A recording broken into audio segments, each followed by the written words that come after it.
Good afternoon. I was reading something about the levels of poverty in London, in Great Britain. And earlier I spoke about the war with Iran, the coming war with Iran. Thankfully, the British, Germans, the Netherlands, they're all stepping back from this.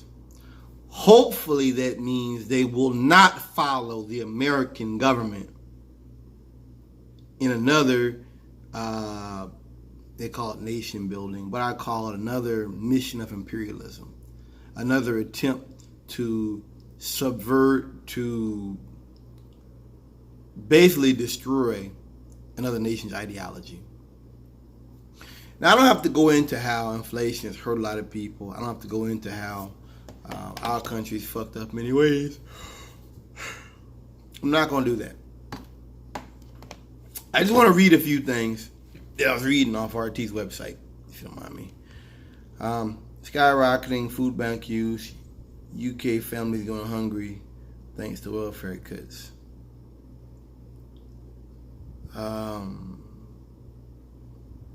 Considering a new report, Human Rights Watch claims that through protracted welfare cuts over the last decade, UK government has abdicated responsibility to feed its poorest citizens.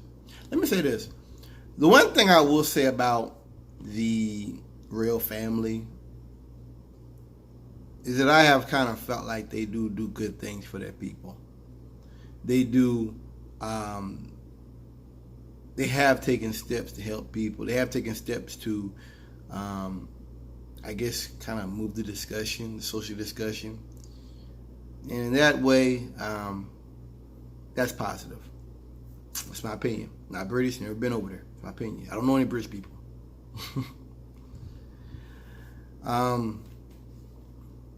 But this report, entitled Nothing Left in the Cupboards, Austerity, Welfare Cuts, and the Right to Food in the UK, claims that tens of thousands of poor British families have been left without enough food to eat and are forced to rely on charity, food banks, and local community initiatives to survive, because successive governments in 2010 have slashed welfare spending by some 44%.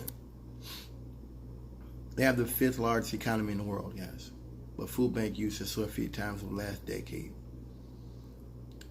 And I just thought about, let me say this. I just thought about the fact, and I talk about this all the time as far as America goes, how infrastructure is crumbling. A lot of people are without. I talk about how, you have all this inflation and how these countries, the corporations make more money, but that doesn't connect with the wages being stagnant over the last 20 years. Probably further than that, but I say 20. How these people get all these, the CEOs get all these benefits, they get all these, what do you call it? Well, the money they're given when they quit, when they leave these corporations, but people are here working, hand to elbow, just survive. That's a real thing, man. Now, I always talk about how, like I said, we're speaking in reflection of this coming war with Iran. We have all these people out here starving. Wages remain stagnant. I've had truckers tell me that. I was getting paid the same thing they were getting paid 20 years ago. We know inflation has changed the game, man. You can't get as much you could have got with $1 20 years ago. That's a fact, baby. That's a fact. I'd say 10 years ago, but that's a fact. Can't argue with that. I talk about all these bridges crumbling, them finding plastics in the water. Talk about these corporations leaving the country, cutting back, firing all these thousands of people out here. Ford and some other ones. And serious problem. That's a very serious. I mean, like watching bridges fall around us.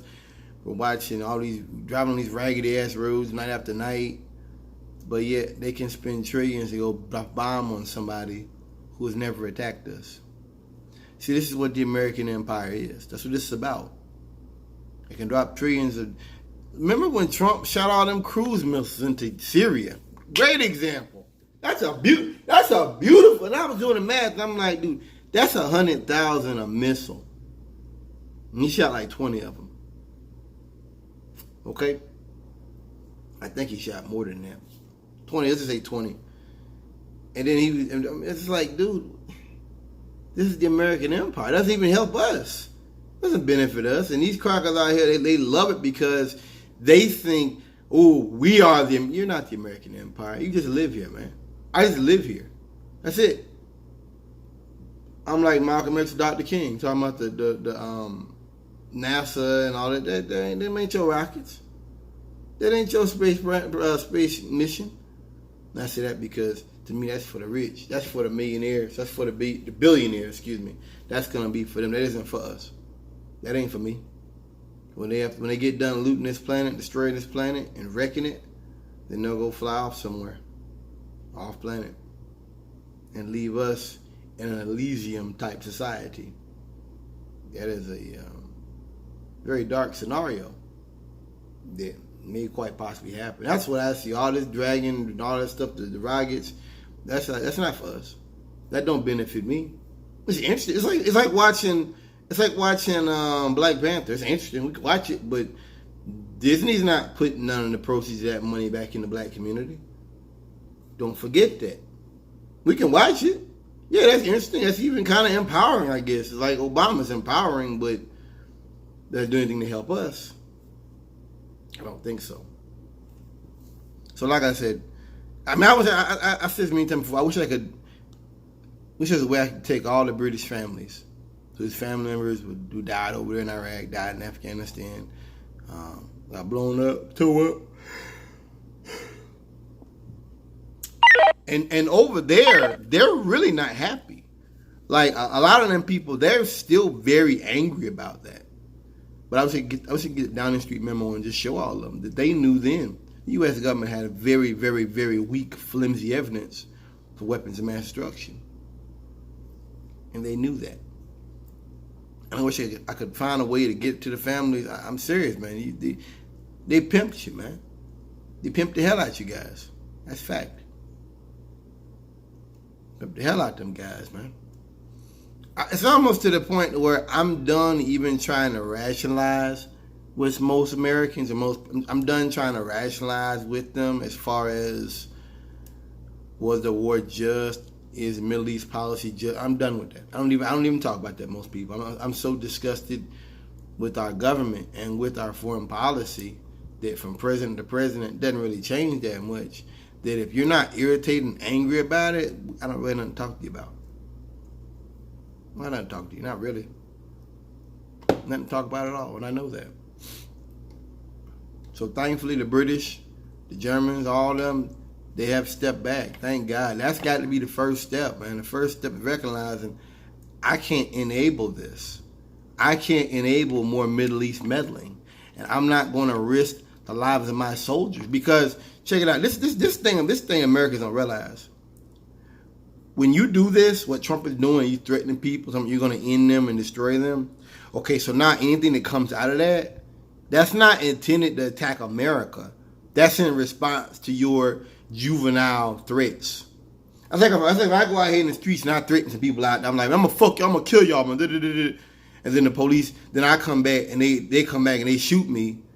Police got to take that into. I'm not saying they shouldn't be punished, but the police have to realize, wait a minute. He started that shit. If he had stayed in his house, that wouldn't have went nowhere. He went out there and he made threats to them, multiple threats. So anybody, you know what I mean? You got. That's the thing about like I said, the Europeans is that, hopefully they realize that.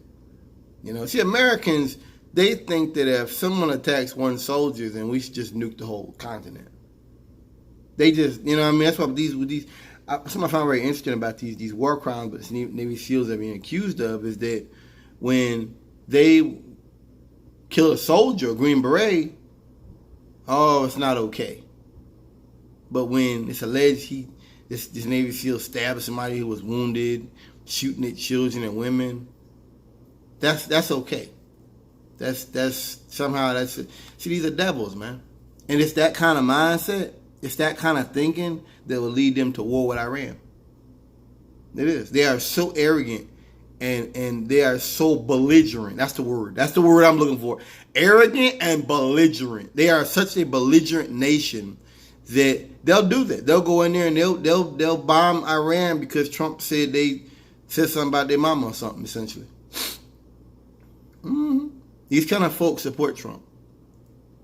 They think that being a bully to the rest of the world. That's why I say the South, man, I've never understood the freedom thing, because the South's not about freedom. The South, their idea of freedom is enforcing their will upon others. I've seen that my whole life. Whether it be the homosexuals, whether it be people in other countries, all of it. That's their idea of freedom is not live and let live. They don't believe in live and let live. Let me stop that there. It's not. These are cowboys. And you must understand it if you have to deal with them the way they should be dealt with. Peace out.